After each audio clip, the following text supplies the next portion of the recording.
Great, it's recording.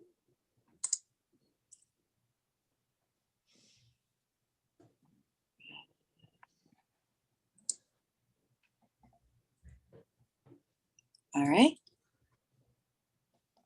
All right, I see that I am now the host.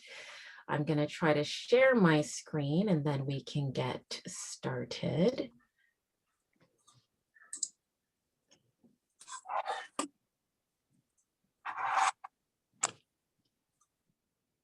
So let me know if you are seeing eventually the screen. If not, we can keep it moving.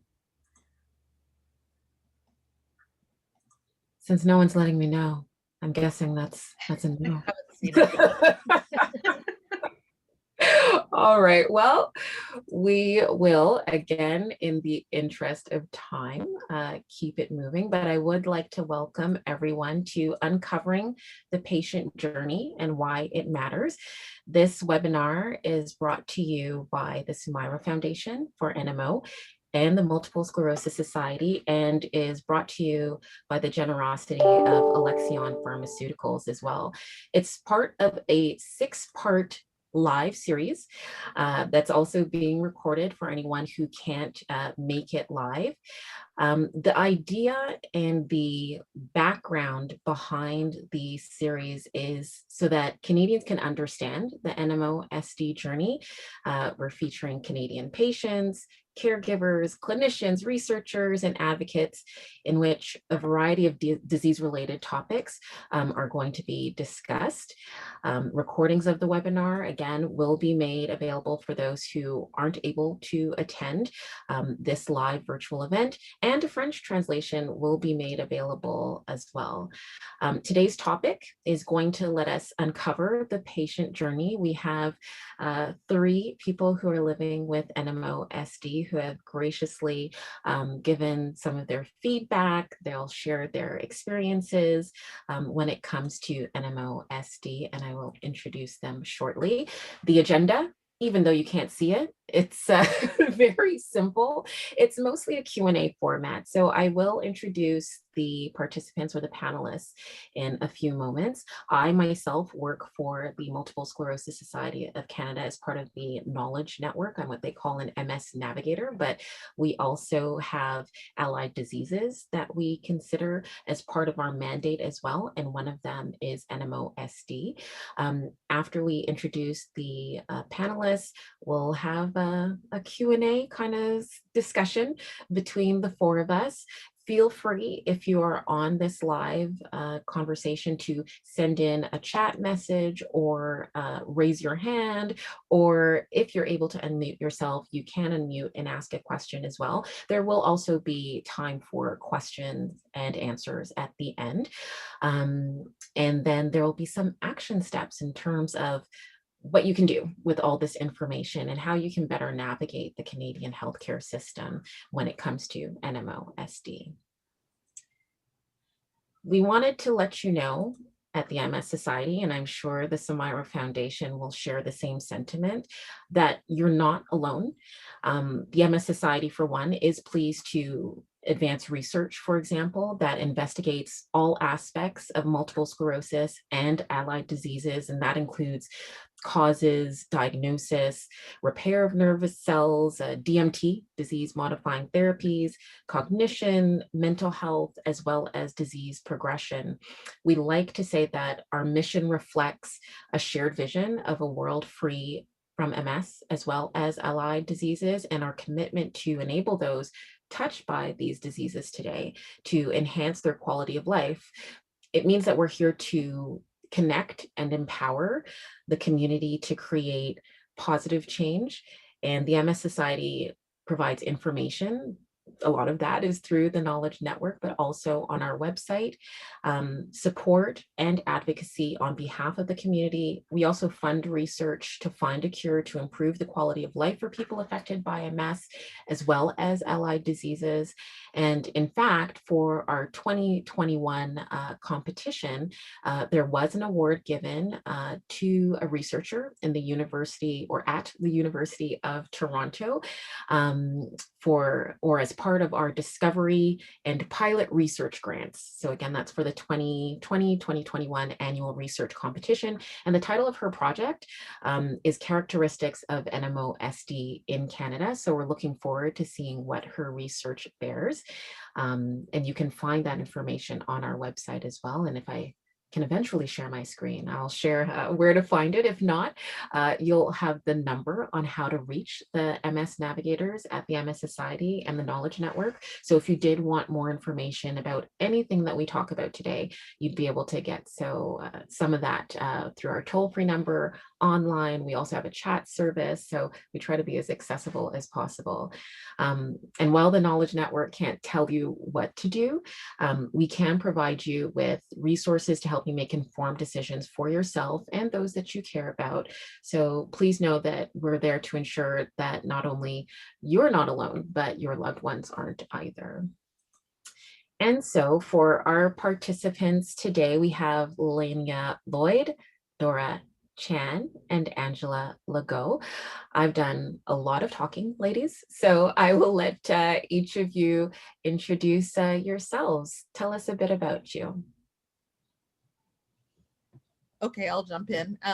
So I'm Lelainia Lloyd. I live just outside of Vancouver, British Columbia. I had my first NMO symptoms when I was 12. I was misdiagnosed with multiple sclerosis when I was 36 and re-diagnosed with NMO when I was 41. So it took me almost 30 years to get a proper diagnosis. I'm Angela Legault. I was diagnosed in 2017, but had symptoms for probably 10 years before that, just didn't realize. And then, yeah, things blew up in 2017. I'm in Edmonton. That's me. Hi, everyone. I'm Dora Chan. I'm originally from Toronto. I'm from California. I moved to California a few years ago, and now I'm back in Canada. Right now, I'm in Kelowna, BC. I had my first symptoms maybe about 13, 14 years ago, and got officially diagnosed 10 years ago. Yeah, that's it, right? That's it. As I like to say, you're an expert in you. So if that's it, then that's it. And we're definitely going to get to know each of you a little bit better through some of the questions that we have today. The first one being, what did your diagnostic process look like? And, you know, we can do it one at a time. We can jump in. Again, it's really a free form conversation. Anyone who is watching the live today, if you wanted to share what your diagnostic process looked like or how long it took for you to get diagnosed, again, you can use the chat function or jump in. So what did it look like, guys? Mine was a little, sorry. Okay. Mine was a little odd. I hear so many people give these very dramatic stories, and mine sort of started off really slow. I had symptoms and they would go away, and different symptoms go away, none of which I connected. And then 2015, I went to the doctor because my hands it just pins and needles all the time. He said, "Oh, that's carpal tunnel, nothing you can do about it unless you want surgery." Sent me away. Went back to the doctor for bladder issues. No bladder infection, you're fine, go away. Went back, it got worse. Well, then he's like, "Well, you're a woman of a certain age."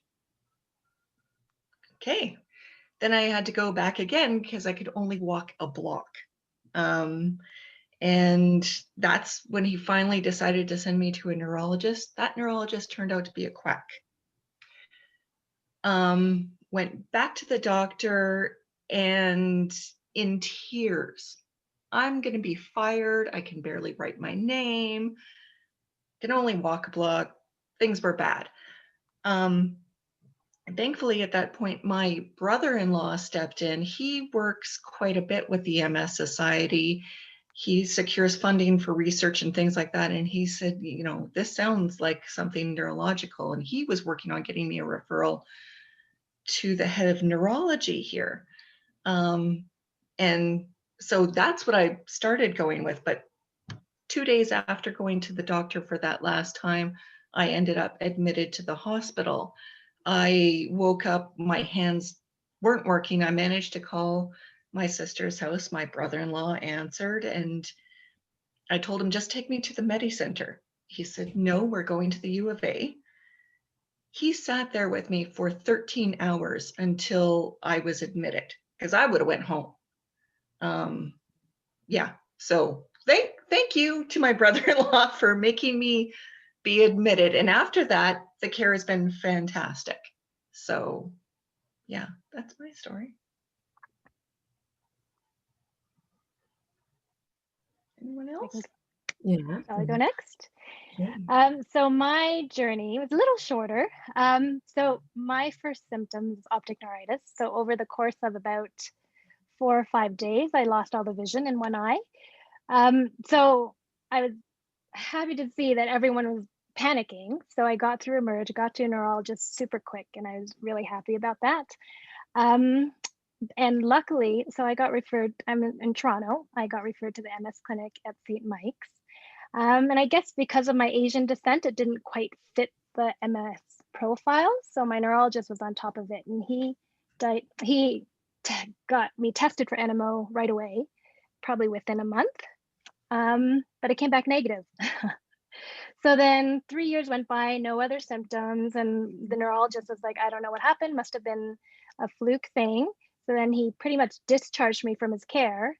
And then a month later, I got some nerve pain across my torso. And then it was like, okay, back to the neurologist. And then he did the test again, and I was positive that time. So it took about 3 years. But luckily, my neurologist was on top of it, and he tested me quite early. That's a dramatic story. Yeah. Mine took a really long time. My first symptoms when I was 12, I would be walking down a flight of stairs, and it was like my brain shut off communication for, enough seconds that I would lose track of where my body was in space, and I would fall down a flight of stairs. And they thought it was a mechanical issue with my knees. And so I was doing a lot of physiotherapy. And then by the time I was 15, I was having really bad neurological pain from my collarbone down to the tips of my fingers on my right side. And it was so bad, I was walking around with my arm in a sling because I couldn't even stand the weight of my arm just dangling down at my side. And I started having vomiting episodes where I'd have really intense vomiting for, 5 or 6 hours at a time. And I would burst all the blood vessels in my eyes. And then by the time I was 20 and pregnant with my son, my pregnancy was really rough, which thanks to we had a webinar, I guess, in December with Dr. Shosha from Toronto. And, it's interesting because at the time I was undiagnosed, but I was super, super sick through my whole pregnancy, in and out of hospital, constantly getting IVs to stop the vomiting. And now I realize that was an NMO attack, because apparently when you're pregnant, unlike patients with MS where your body goes into sort of remission in the sense that it's protecting the baby, our bodies tend to treat the baby like a foreign thing that it needs to attack. And so I was super ill. I mean, I lost 50 pounds the first 3 months of my pregnancy just from vomiting. And my husband would pick me up off the floor and rush me to the hospital over and over and over again. And we could never just get on top of it. And of course, at the time, not knowing that I had NMO, they put it down to just having extreme morning sickness. And about a month after my son was born, I lost all the feeling from my waist down, and I was walking around on legs that I couldn't feel.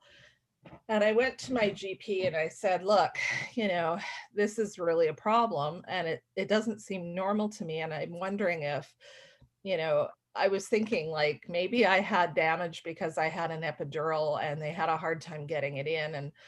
And I had a C-section, and I thought maybe it was damage from that. And she's like, oh no, it's, you need to lose 10 pounds and you'll feel better. It's just a pinched nerve. And so, it persisted for about 5 months and then eventually resolved itself. And so she had just brushed me off. And I think if she had paid attention at that point, I probably could have got diagnosed a lot sooner. Eventually, I slipped and fell down a flight of stairs and hit my lower back. And within 24 hours, I couldn't feel from my waist down. And I went in and I had an x-ray. And it was summertime, so there was a locum on, and nothing came up. A few days later, I couldn't feel from my ribs down. I went back in, had another x-ray, and they were like, no, there's nothing there. By the third time I went in, the numbness had moved up to my collarbone, and I was starting to have trouble breathing. And she was back from holiday, and she said, well, if you'd hit your back and had a back injury, it should be from the point of impact down. It shouldn't be moving up. And she finally sent me to a neurologist. I spent about an hour in his office. And after he'd done all the neurological tests, he said to me, what do you think it is? And I said, well, my best friend is a massage therapist, and she seems to think I have MS. And he said, I think she's right. So they arranged for all the testing, but it took a while. And while that was happening, I guess I had another attack because I lost all the feeling from my shoulder blades to the tips of my fingers to the top of my head. And because I was in the process of being diagnosed, that became permanent because nobody red flagged me for anything and got me treatment. So I still to this day live with permanent numbness. And so I had all the testing done. And just before Christmas of that year, I was diagnosed with MS. Waited a month, went into the MS clinic, and my new neurologist said to me, I think you should be tested for this disease called NMO. And she told me a little bit about it, and I hadn't had optic neuritis. So I was like, I really don't think that's what I have. And we didn't even have the test yet in Canada. It was only 2 years old at the time. And so my blood was drawn and sent to Mayo, and it came back negative, and they didn't know about the false negative at that point. So I was misdiagnosed with MS. And I went through pretty much all the MS drugs all the way up to chemotherapy, which really wasn't helping me. And so after 4 treatments, we stopped. And everybody sort of ran out of ideas at that point, and I was really suffering. I felt awful. I had a migraine that was at the base of my skull that lasted 2.5 years, and I was going every 2 weeks for freezing shots in the base of my skull. And so in 2012, I had 4 optic neuritis attacks, one right after the other, and I went to see my ophthalmologist. And she thought that I had diabetes. And so she said, well, get the test. And if the test is positive, then don't get glasses till your blood sugar stabilizes. If it's negative, go ahead and get the glasses. And I was positive I didn't have diabetes. And so I had the test done and it came out negative. So I got the glasses and it didn't seem to help. And I kept saying to my best friend, my eyes are killing me. It feels like that claw game that catches a toy with the claw. It felt like that claw was pulling my eyeballs out of its sockets. And I got on a bus one day and rode 5 minutes to my library for a meeting. And in the 5 minutes that I was on the bus, I got on okay. And by the time I got off, I couldn't see. It was like somebody had put Vaseline over both eyes, which really freaked me out. And at which point I went in to my neurologist, and she had the neuro-ophthalmologist check my eyes, and he said, yeah, you've had optic neuritis. And he asked me if I'd been tested for NMO, and I said yes, but it came back negative. And he said, well, I'm positive you're going to test positive now. So they sent the test off, and while I was waiting for that, the MS Society had sent out a notice saying that one of the clinics was going to have a NMO day. So I went because I figured it's come up too many times and I need to become educated about what this is. So I sat there with my best friend listening to other patients talk about their experiences. And I was like, these are my people, because I had never met anybody in the MS community in the 6 years that I was diagnosed with MS who had massive spinal cord lesions, but nothing on their brain like I did. And so I asked for a consult and I got it. And the day before I went for the consult, I got my NMO test back and it was negative. And so the neuro-ophthalmologist said, oh, you know, I was so sure this was going to come back positive, but you'll just have to live with an MS diagnosis. And I thought, yeah, the heck I will. Tomorrow I'm going to UBC. So I went out there and I got the consult and I was there for 4 hours and re-diagnosed with NMO. So, you know, in this case, advocating for myself saved my own life. Yeah. You know, years and years of people telling me pinch nerves and, you know, thinking, oh, maybe it's bone cancer and all kinds of things. And so, you know, really, really important. And of course, you know, being on MS drugs only makes you worse, which is exactly what happened to me. Like I could not get into remission, which was the other thing that was puzzling to me about my diagnosis, is that normally, you know, MS patients get on MS drugs and, you know, it mostly will hold their disease in check. I could not even get close to that. So that for me was the other red flag that I was like, something's not right here. Yeah. So Certainly, I mean, the time varies. At the end of the day, you got diagnosed in 4 hours, but the journey to get that 4-hour diagnosis certainly was fraught, to say the least. almost years. Yeah. And certainly what I heard as well, as I figure out finally how to share the screen, it should pop up finally, was a lot of different healthcare professionals being mentioned, right? So I heard ophthalmologist, I heard neurologist, GPs.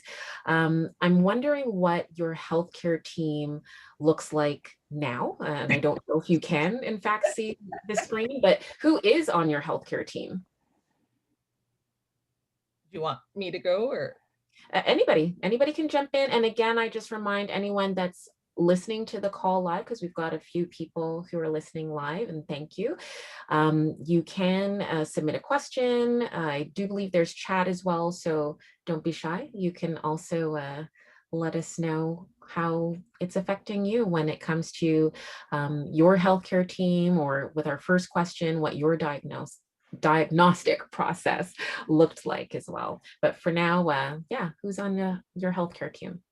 Mine's pretty big. I have a neurologist and then the neurology nurses who tend to do a lot of the legwork in terms of if you have relapses, you need medication adjustments, that sort of thing, especially because right now everything's gone to tele or Zoom meetings for healthcare. Nobody's seeing patients in the office. My pharmacist is one of my huge players on my team because I have so many drugs, including biologics, that I'm on, and so things have to be carefully balanced. I also have an ophthalmologist, a neuro-ophthalmologist. I have a rheumatologist because once you have one sort of autoimmune disease, it leaves you wide open to others. So I also live with rheumatoid arthritis. I also have an audiologist because I'm hearing impaired. I have physiotherapist, occupational therapist, because I am now a mobile wheelchair user, which means that when I leave my house, I use a power chair. When I'm at home, I'm mobile. I also have endocrinologists. I have two. One that deals with, I'm a type 1 diabetic, which partially came about through long-term steroid treatment. And I also have one that deals with the osteoporosis that I've developed because of long-term steroid treatment. Part of my issues are that none of the previous medications that we've used for NMO have been strong enough to hold the line on their own. So I've had to do steroids pretty much for 13 years, and that comes with its own set of consequences. So yeah, there's a lot of people on my team, and of course, I'm the one that's sort of the common thread between them to keep them all linked to what's happening and when, and tests and drugs and you name it. So it's a lot of. And I know you've got some tricks. Yeah, it's a full-time job. Yeah, you've got some tricks on how to manage your healthcare team too, and I know we'll cover that in a little bit before we end out the session. But Dora or Angela, did you want to share as well what your healthcare team looks like? Sure, Um, I can jump in quickly. I just want to say thank you, Lelainia, for mentioning your pharmacist. I'm a pharmacist, so it's really important when you have so many drugs to have a pharmacist that's paying attention and on board with your team. Absolutely. But my healthcare team is actually really simple. I just have my neurologist, and that's it. I have, well, first off, I got a new GP who isn't quite as dismissive. And I've got my neurologist, and through that MS clinic, I now see a urologist. I've seen a psychologist, physiotherapist, occupational therapist. Yeah, that's about it. Okay, all right. And it will absolutely look different for everyone depending on comorbidities and the other issues that you're dealing with, like pre-existing conditions as well. So it's interesting to see the gamut between the three of you as to what that can look like. And certainly there's a whole bunch of other iterations as well. I wondered, beyond the healthcare system and your healthcare team, I know, for example, Angela, you talked about a great support group network through a Samira Foundation. Lelainia, you talked about, meeting your people and finding your people at some point. I wonder who else you reached out to when you first got diagnosed, but even since your diagnosis, since you've been living with NMOSD, like who beyond your healthcare team is important to you? Well, my neurologist, one of the first things she told me to do was to go on Facebook and look for support groups, because there are people that understand. Of course, we don't take medical advice, but it makes you feel a bit more normal when nothing's normal. And through that MS clinic, I've also gotten support of a social worker and any of the support through that, which was fantastic. And of course, friends and family. So that's been good. Okay. Anyone else? I have a long-term support group that I'm a member of through the MS Society. It's the Younger Persons with MS and NMO group. We were all younger persons when we started, but we've been together about 12 years now. I just actually wrote an article about it for my column, and they're a group of women. I'm the only NMO patient, but they weren't letting me go when I got re-diagnosed, and there's just something very comforting about being able to have a conversation with others that you don't have to explain yourself to, because the experience is pretty universal about what it's like to live with chronic disease. And I mean, they get a taste of what it is to have rare disease as well, but it's just really good to have a safe place to have conversation and let off some steam, and also to get support. I mean, there's been times where I'm struggling with, how to deal with something physically, and I've been able to get some really good input from them about how to handle it, and I just find it. It's a really important component of my mental health. And I think that we don't talk about mental health enough. When you're diagnosed, they go, here's the drugs to keep you well, but they don't talk about, let's talk about, how are we going to keep you in top shape in terms of your mental health? And I think it's a lot to deal with when you're diagnosed with a rare disease, and you're having to spend so much energy managing it and educating people so that they don't, inadvertently kill you or, contribute to you becoming more disabled. So, that can have a heavy toll. And I think it's really important to get connected. And so, there's lots and lots of resources through the MS Society, through Samira Foundation has a support group on Thursday nights, and just joining Facebook groups sometimes is enough for some people. I think, you know, just having that connection and having your feelings validated and knowing that you're not the only person dealing with this kind of stuff. It might not be exactly the same, but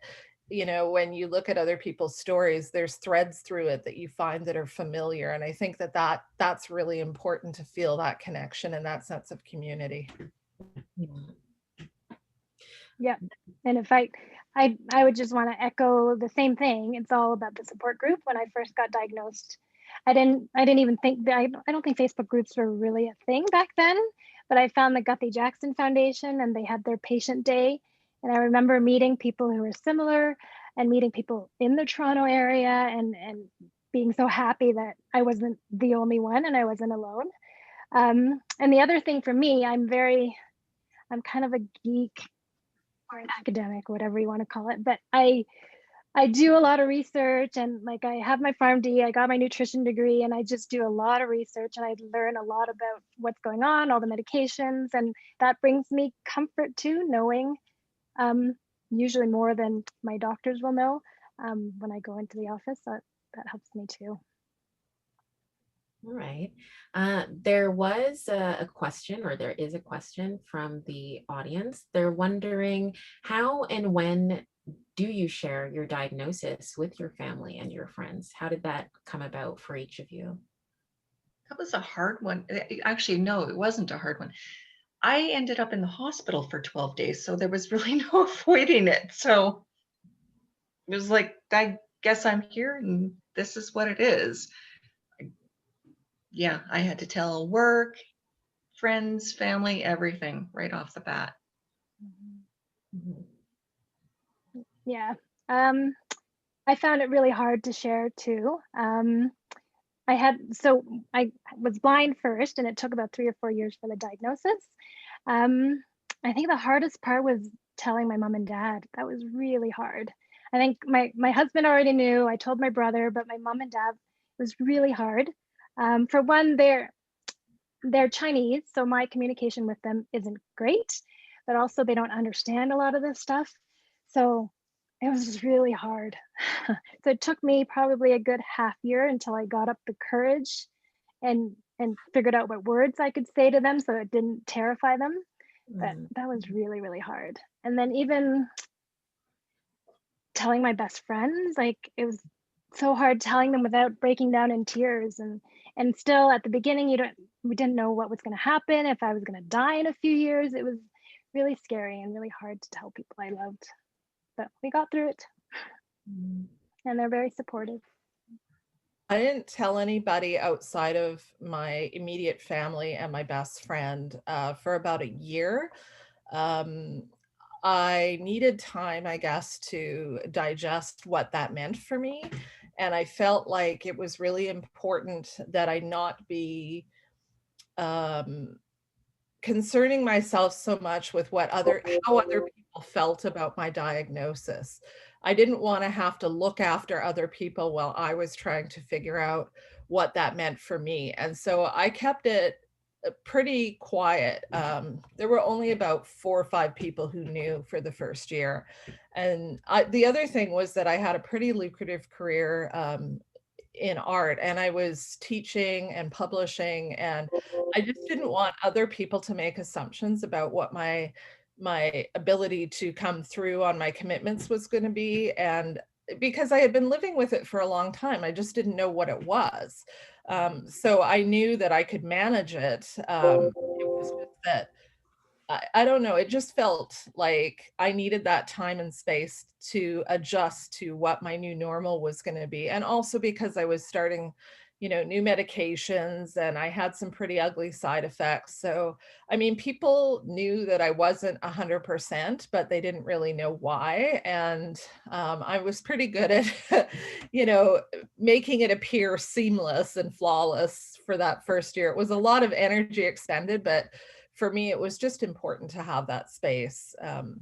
And then afterwards, I did sort of come out about my diagnosis. And of course, now I do so much advocacy that, you know, everybody and their dog knows I have NMO, but it's for a reason and it makes sense now. And, you know, I'm okay dealing with it. So yeah, I mean, I think everybody processes it differently. So there's no wrong way to do it. It just depends on, you know, like I knew I had a really good support system within those 4 core people that I told, and I was okay for that time period. Yeah, and that was also at the time that I was looking into joining my support group as well. So I was putting things in place so that, you know, I could sit and listen to how other people had dealt with it as well, right? So it kind of gave me some extra information, and I think I made the right choice given my situation. So Yeah, I think I was so relieved to have some sort of diagnosis for all the stuff that was going on that, yeah, mine, you're in the hospital, might as well tell everybody. And it was like an unburdening, because I had been compensating for so long. I had been hiding almost everything. You know, it was like, oh, can you walk over there and get this thing? Oh, heck yeah. And it would kill me to do it. Or yeah, just all the little things at work, compensate like crazy, trying to hide. And so it was just an unburdening for me. We're getting quite a few questions coming in, and so we'll do our best to make sure they're all addressed. Just wanted to mention that there is a comment in the chat. Thank you for sharing your story with us so far, ladies. So it's really resonating with people, and we do appreciate your insights. Speaking of which, wondering what your biggest realization has been since being diagnosed with NMOSD. And the flip side of the question will be, what has been your biggest, I guess, insight or challenge?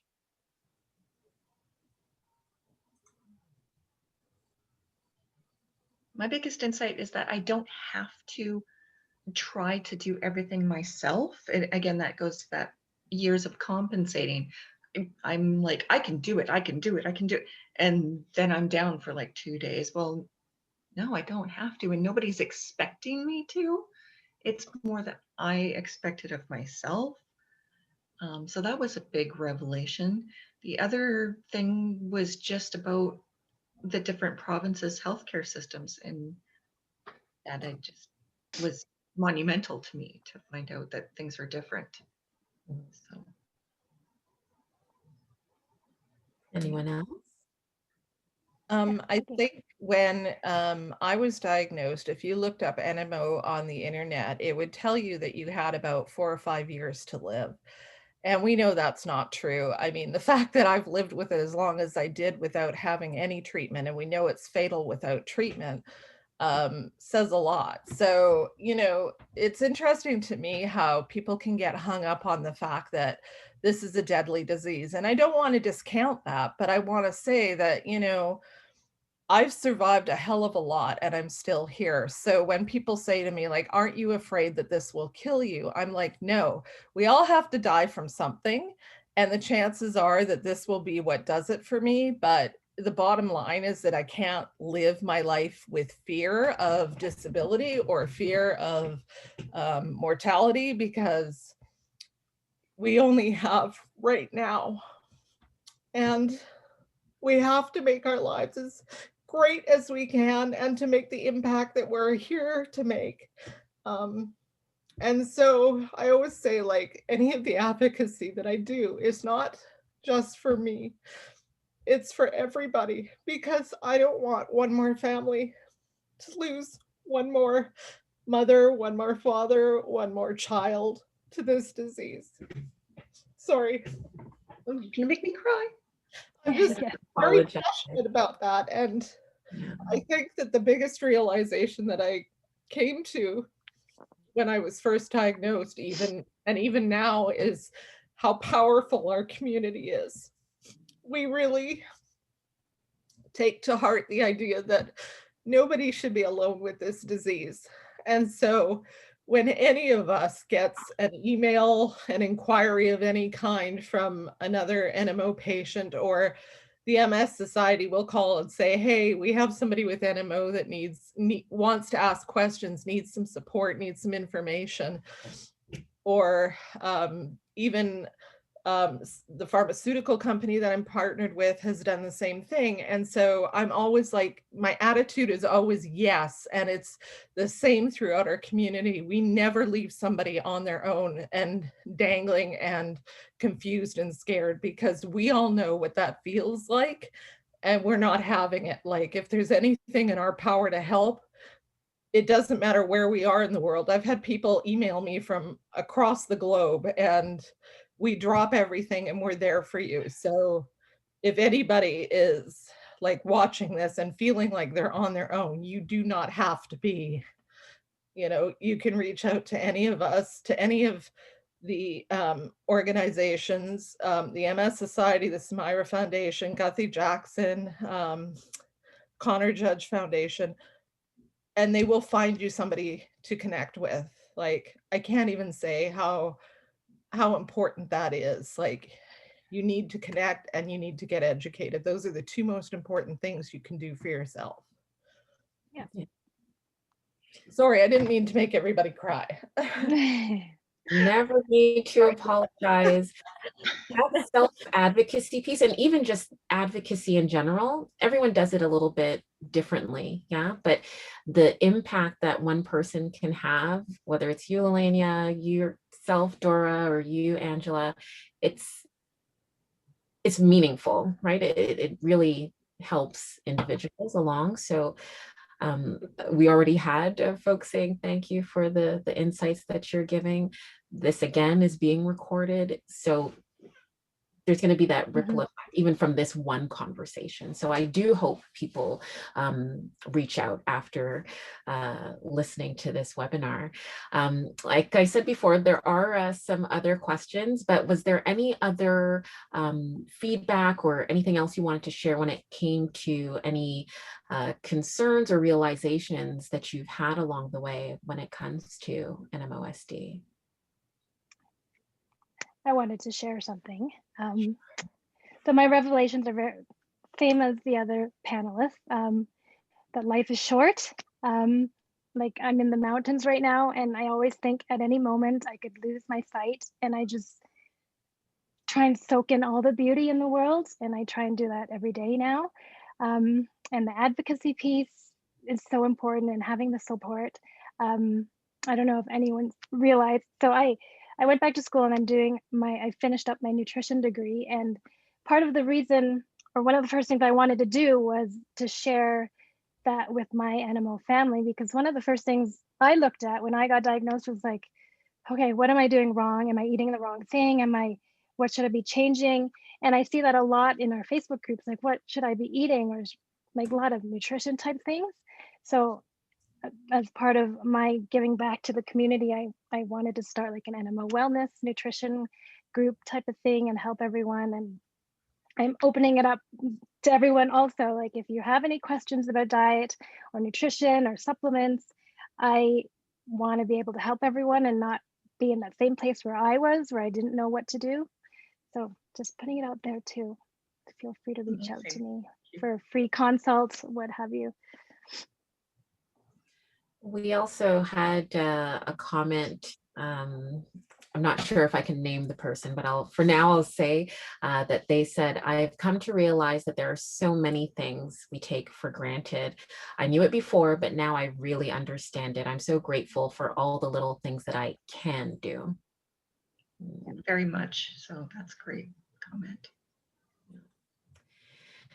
So if it's all right with everyone, I wanted to move into some of the questions that we also got along the way. And if anyone else has any other questions, now is the time as we get close to the top of the hour and we wrap it up. There's another comment or a follow-up comment from the same person. I'm one of the lucky ones because I'm relatively healthy when compared with so many others. So I think perhaps, well, thank you for commenting. I'm editing myself as I go along. So yeah, as to the questions, one of them was about NMOSD and COVID. I do want to let everyone know that there is a frequently updated portion of the MS Society website that talks about MS and COVID-19. We can certainly go back and take a look at it to make sure that the language is inclusive and includes the NMOSD community as well as our other allied diseases, because I did a quick look as everyone was talking. I'm trying to focus on all the goodness that's coming out here, but it doesn't seem that we have that right now, but it's certainly something that we can update. And certainly the Guthrie-Jackson Foundation will send you along in terms of evidence-based resources. The Sumaira Foundation will as well, because it's really important to have that evidence-based piece. We're all learning about COVID day by day, but the information that we tend to share at the MS Society is based on feedback from Canadian neurologists and specialists in the field. So do look out for that in the coming weeks, I would say. Do any of you have any insights from your own healthcare teams or things that you've been taking into account when it comes to COVID-19? Lelainia, you mentioned you've been indoors for almost a year at this point. Yeah. So there is Dr. Michael Levy, who's one of the NMO experts out of the Eastern United States. He has the NMO Clinic on Facebook. He has been doing an excellent job of breaking down the science for us about how each of the vaccines works and what he thinks he recommends and is telling his patients. So I really recommend, if you're confused about what the nature of these vaccines are, how they actually work, because there's two of them and they're quite different.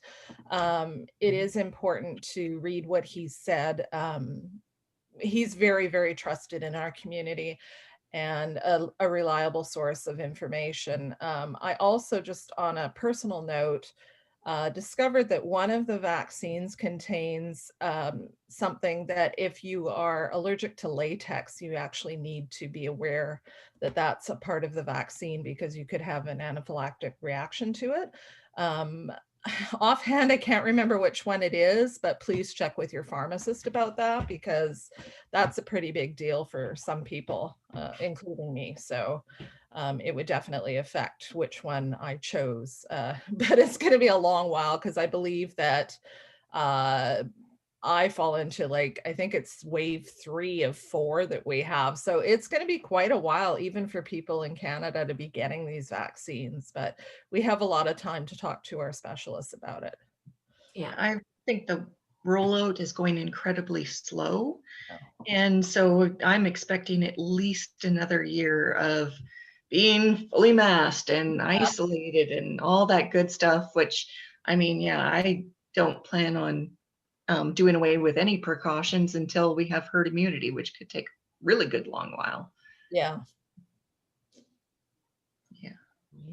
And at the MS Knowledge Network, what we always, at the end of the day, what we always share with anyone that gets in touch with us is it really is a conversation with your healthcare team, ideally first and foremost your neurologist, but also your pharmacist as well, because some of your dosing may have to be adapted depending on the vaccine scheduling as well. So, and that's also changing in terms of dosing in and of itself. So it is an interesting time. And yes, the stages or the waves in terms of who is getting what when. I mean, I just saw an update this morning. So they're kind of formalizing what stage 3 could look like. And hopefully by stage 4, which should be done by the fall, everyone will be vaccinated, or 75%, I think is the number that we're trying to target right now. Some of our American counterparts have already received their vaccinations. NMO patients are already vaccinated. So it is really, like, very different across the board. There's no uniform anything with this. So yeah, it's gonna be. I'm looking at, my neurologist told me that because of my rituximab, the earliest I could get it would be July. So yay for waiting. So I just want to jump in there. Aside from the vaccine, of course, which is really important, we're all stuck at home, social distancing. I just want to stress the importance of still taking care of your physical and your mental health. So whether if you're able to do any type of movement, any type of exercise at home, you've got to keep doing it. Like, don't stop the movement. The mental health, meditation, deep breathing, whatever you need. Like, this is such a hard time for everybody, and there's so many side effects of just being stuck at home and isolated. So I want to make sure everyone is taking care of themselves and still eating well. My neurologist clinic, they're actually putting on through Zoom again, a mindfulness meditation and movement class every Tuesday and Thursday. It's amazing. Yeah, the MS group here in the Lower Mainland is also doing something that's it's got many parts to it. So they're having yoga, they're having exercise, and I think they're also having meditation as well. Somebody I know is helping to organize that here, and it will all be done on Zoom, and it will be free as well. So if you're local and you're interested, if you have NMO, you are welcome as well. The MS Society locally will have that information. And so will the Knowledge Network. So we will put up information as to how to get in touch with the Knowledge Network, because there are quite a few adapted exercises, meditations, and things that might be of interest. So yeah, that's definitely a great tip, Dora. I'm going to take the next two questions and kind of wrap them into one because they're potentially related. Can you share the burden of illness of living with NMOSD, which would include whether you're on a therapy or not? So one person, for example, one of the two people is contemplating starting Solaris and would like to get thoughts on, I guess, therapy in general, and really what the financial burden of illness when it comes to living with NMOSD is. I know we're coming up on the top of the hour, so it's a big conversation, a big question, but wondering if you could each summarize what that looks like for you. Well, for me, in Ontario, there really isn't great coverage for all the expensive medications. So when I first got diagnosed, I was just put on the cheapest one, the Imuran or azathioprine, which is pretty much covered by the government or by my private insurance. So it wasn't very expensive. And then now I'm in the process of getting coverage through the drug company for Enspring. So hopefully that'll cover more of the cost for that medication. But other than that, I'm lucky. I'm not on very many. That really is the only medication I'm on. So I'm pretty good financial wise, but if I want to get on the heavy duty Enspring, I got to get some coverage. I'm on rituximab every 6 months. And I don't know what kind of wizardry my neurologist practices, but right away she did all the paperwork, got it approved, and that I haven't had to pay for anything really. Just my urology medication, which is like $4 every couple of months.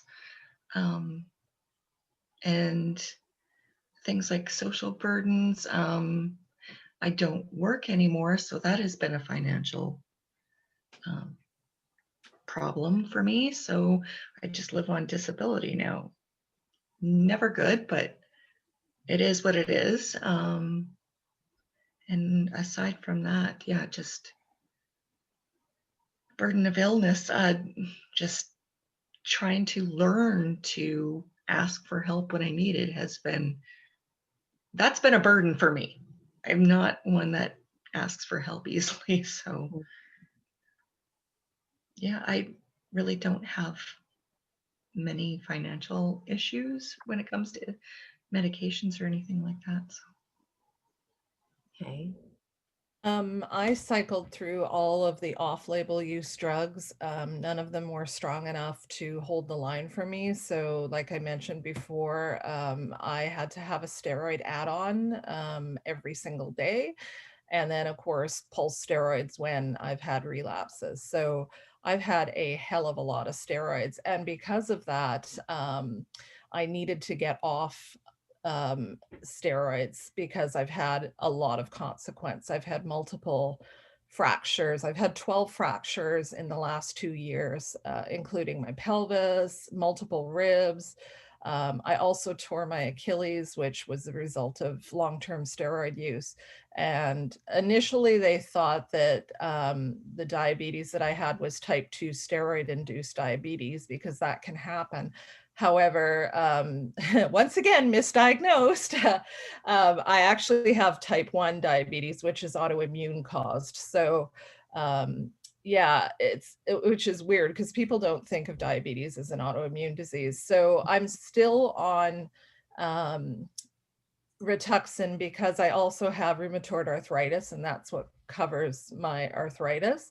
But initially, when I was diagnosed with arthritis, I was told, oh, well, that the silver lining is that the Rituxan will now be covered, because in BC, it's not covered for NMO. So, which I find strange because it's the standard of care in the United States for NMO. So I find it curious that Canada doesn't see it the same way.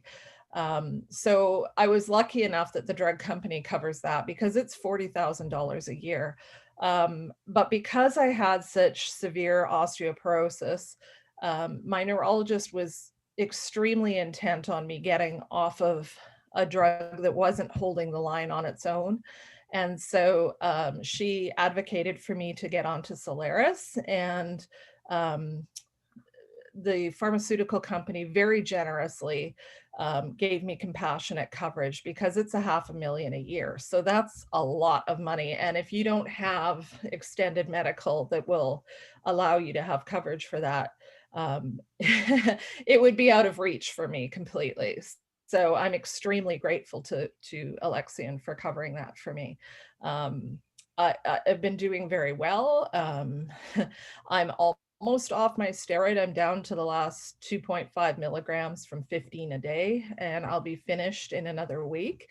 So that will really be the test. But as I'm coming down, knock wood, I have not relapsed so far. So I'm extremely hopeful that this will be strong enough to hold the line for me. Part of the reason why I was so excited to get on it is that I know it has some really good efficacy during clinical trials. So my neurologist chose basically the strongest thing she could find. So I mean, it's a very hopeful time for NMO patients to have 3 therapies that are new and approved in Canada, because a lot of us have cycled through these drugs and not had good results with the off-label use ones. So, having somewhere to go to now if we fail, if these drugs fail us. I'm not going to say we fail the drugs, because that's not how it works. But if these drugs fail us, we have somewhere to go from here, is extremely important, because I think, it's provided a huge measure of hope for us now, to have that to fall back to if we really need it. So, and again, I am so grateful to have that coverage. Because I know that, that's a huge deal. It would literally not be possible for me otherwise. Yeah. No, thank you for sharing that. Because I mean, it can also be a very personal question, but it's a very realistic one, right? Like the cost needs to be taken into account. And while we do have free healthcare in Canada, there is no burden. Well, there's still costs involved, right? So ideally, my screen is sharing again, because if there is questions, even after this live session, you can get in touch with the Knowledge Network, which is a part of the MS Society of Canada. But again, NMOSD is considered one of the allied diseases that we manage as well. So we have a toll-free number. It's 1-844-859-6789. You can reach us by email as well, msnavigators@mssociety.ca. At certain times during the day, between 8 a.m. and 8 p.m. Eastern. We do have live chat, so if that's something you prefer as opposed to phoning or emailing, that's also an option. We've got a lot of great insights from all of you as well as from the participants today. I think it would make more sense, seeing as we're at the top of the hour, to take some of the insights that you've shared here, as well as some of the ones that came in during the presentation, and include that with the webinar itself, the webinar replay. But I know, for example, again, if my screen is sharing, when I had spoken to each of you, you had some great tidbits. So one from Dora, which was, mentioned, I think, by all three of you as well, is to advocate for yourself always. Angela had mentioned the impact and importance of joining support groups when it comes to an action step and what next you can do. When it comes to managing and dealing with your healthcare team, Lelainia, you were great about ensuring that people got a care plan and understanding how that care plan can work for you. And then you also had, probably something where you can make a whole webinar in and of itself. Consider using a spreadsheet for your medical information. Lelainia's got this great hack. If you like spreadsheets and information and data, she has her healthcare team, her medications, scheduling, dosing, all kinds of stuff in one spreadsheet, so that when she goes from HCP to HCP, healthcare professional to healthcare professional, there's no fumbling about, like, here's the file, this is what's going on right now, right? And she constantly keeps it updated. So those are some of the, next steps, the tangible things you can consider doing or talking to your healthcare team about, or your loved ones, in terms of getting it incorporated into your life as well, for things that can help you move forward. In the meantime, the MS Society is there with information and resources for you. The How to Health Guide is a publication that was organized by a group of healthcare charities a few years ago, but we will also be updating a publication on NMOSD to our website within the next few weeks. I'm saying weeks, but it's probably going to be shorter than that because it's in the last stages of revision. So we're looking forward to sharing that with the community as well. And the Samira Foundation, they helped organize this particular webinar and the series that goes along with it. So they're always a great resource. I'd like to thank Alexion Pharmaceuticals as well for their contribution for getting this particular series off the ground. And Lelainia, Dora, Angela, and for all the participants who took part today, thank you very much for your time. It's really appreciated and very important. Thank you Thanks for inviting us. Yeah, for sure. Thank you. All right, so it was nice talking to all everyone. of you. And since we mentioned that support and keeping in touch is important, then we'll make sure to do that through all the channels that we can, whether it's the MS Society, the Samira Foundation, or anywhere else. We look forward to keeping in touch. Thank you very much. All right. Thank you, everybody. Good day. All right. Bye-bye.